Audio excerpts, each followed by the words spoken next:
The Crawling Grave. You haven't heard of it? Well, I'm going to show you how to make it, and we're going to get all the stats on this mini this week on Tabletop Witchcraft.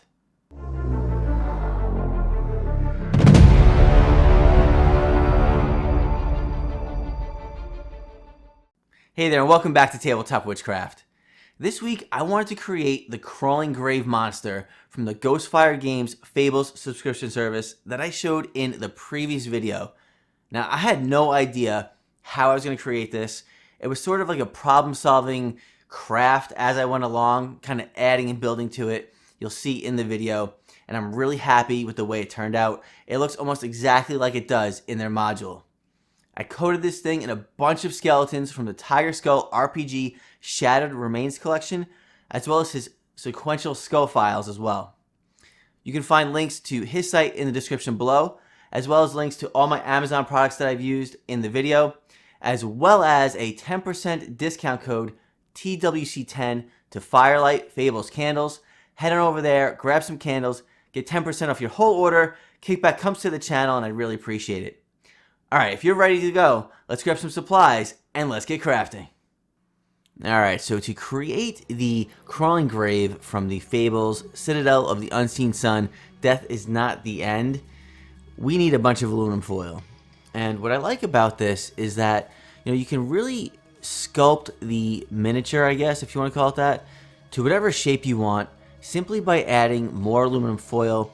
You don't have to press it in that hard. Just get it to the rough shape you want, because when you coat it with a bunch of hot glue, it's going to form it up really nice. It's going to become solid, and you're going to be all set, and it's going to be very sturdy for gameplay on the table. Now, already we're ready for some Mod Podge mixture, and as you can see, we're not going to add just black. We're going to base coat this whole thing in brown.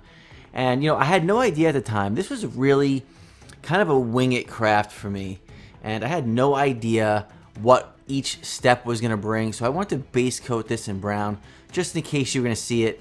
It turns out you really don't, but it's still nice to have a solid base coat of the base color you want your craft to be.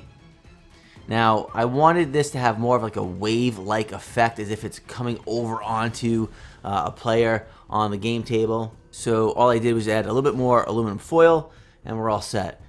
This I wanted to show, a little bit of a bummer.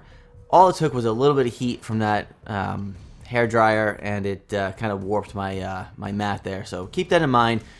If you're going to use a hair dryer to kind of speed things up a little bit, make sure you're doing it away from your cutting mat. Alright, now this little Brillo pad type thing absolutely was perfect for what I wanted. If you look at that miniature from the book, it has a lot of almost like weeds or roots and just muck grown off of this thing. So I thought this would be absolutely perfect to place it over the base so far of this miniature. And it was kind of twofold, because once this was on there, it allowed for me to place my mud mixture, I guess if you want to call it that, onto this base, and it held on really, really secure because it interlocked with all of this weave that's on here. Now, you used to green stuff, we're going to break out the brown stuff. This apparently will kind of hold a pointy shape a little bit better, it cures a little bit faster, and I want to go with this because of the tusks that I'm going to make. They're going to be chipped and broken, exactly like the ones in the book, and I needed some fine points, so I figured, what the heck, let's give this a shot. Breaking out the clay sculpting tool, all we're going to do is give a little indent into one end, and really you can follow along with the picture from the monster from that module a little bit later on here in the video. And I also added a little bit of texture with the scalpel along the length of the tusk as well. Alright, so this video is going to be packed with skeletons from the Shattered Remains and the sequential skull files from Tiger Skull RPG. You'll find links to his content in the description below. These were some legs and skulls from those packs, and we're going to use those to decorate this entire Crawling Grave, coat the entire thing full of these. You'll see exactly what I mean here in just a second, with a bunch of shots of that Crawling Grave from this week's sponsor, again, Ghostfire Games. And what would you be willing to sacrifice to get to the surface? Would you give your blood for it? Your friends? Your soul? When you stand in the court of the blood drinkers, haunted by what you've seen, well, you would be a brave hero indeed if you still thought of saving anyone but yourself. Well, I have to try. Someone has to. Fables is an all-in-one 5th edition subscription service from Ghostfire Gaming, which gives you access to a new adventure episode every month, which is inclusive of digital maps and tokens. Each adventure arc runs over 6 months with a brand new adventure starting in July of 2022. Their first story in the Fables line is Citadel of the Unseen Sun, which is also the first ever Grim Hollow adventure. This subscription service has a price tag of $14.99 a month, and if you sign up now, you can purchase previous episodes for a discounted rate.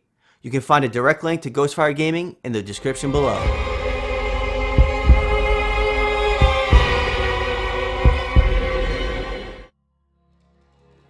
Alright, now we're going to make our own thick mud or mud texture. I love using Vallejos, but in this case, I already had a bunch of the base for this mixture. And what that is the stuff that we made for the walls of the catacomb.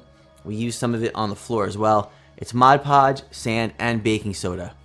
So all I did was take a bunch of plants from around the house. I picked them in the fall, and they get a little crunchy. Stick them in the oven, kill the bacteria that's on them.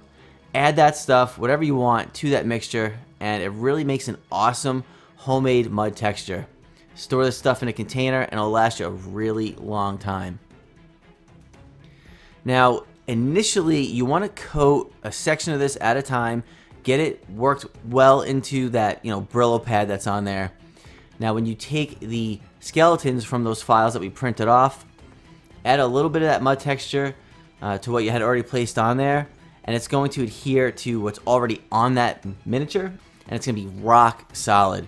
And go nuts. You want to cover this thing from, I guess, head to toe. I don't know. I don't think it really has a head. But just really go nuts here, adding as many skeletons as you want. There's so many variations in his skeletons that you can have a lot of fun adding these. You can see I placed some half upper torso and the hand in the mouth of this beast. And now we're going to add the tusks. We're going to add one to the left and right. All I did was take an X-Acto knife and cut into it a little bit. Add some hot glue. Don't worry about, if you get a bunch of it all over this thing. Grab some more of your mud texture, coat it, and you're all set and ready to go.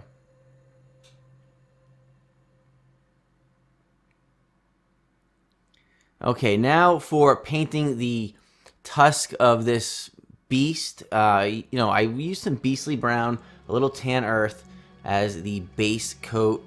And now I'm just doing a light dry brush of bone white, all by Vallejo. And I went with the beast brown or beastly brown as a dry brush over all the mud area. And don't worry about just getting it on that. You can get it all over the skeletons.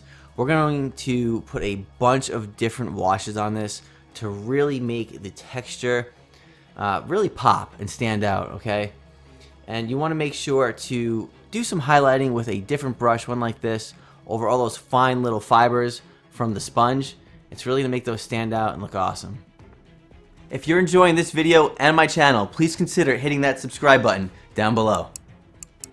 Alright, now as I mentioned, we're going to bust out a bunch of different washes. I'm using Agrax Earthshade, Known Oil. I'm using the Sepia wash from Vallejo, a homemade black wash, and just go nuts with it. Don't worry if it pulls up in certain areas. Again, this is a mucky, disgusting monster, right? So, nothing's wrong here. Actually, this is a really good craft to practice layering different washes. And for this, I'm using the black wash straight up right into the mouth of this thing to make it really dark and, creepy. Putting a little of that lighter brown wash over this whole thing. Get it on the bones, get it on the mud, wherever you want. Alright, now finally, all we're going to take is a little bit more of the bone white, and we're going to do a dry brush over the tusks and pretty much just the skeletons and the bones. And we're all set, and this is ready for the game table.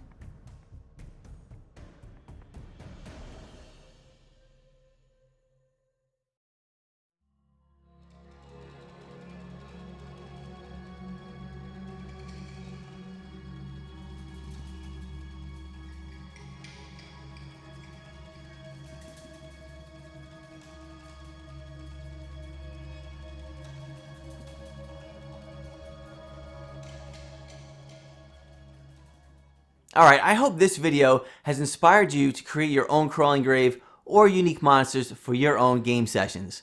And have fun messing around, making your own mud textures. There's something really rewarding about making those products yourself. Now, coming up on the channel, the final video in the Catacomb series is going to be my scatter terrain. I've got a handful of stuff for that video. And the video coming out most likely after that is going to be a new addition to my medieval village, which is going to be based on a very popular TV series. So I'm really excited for that.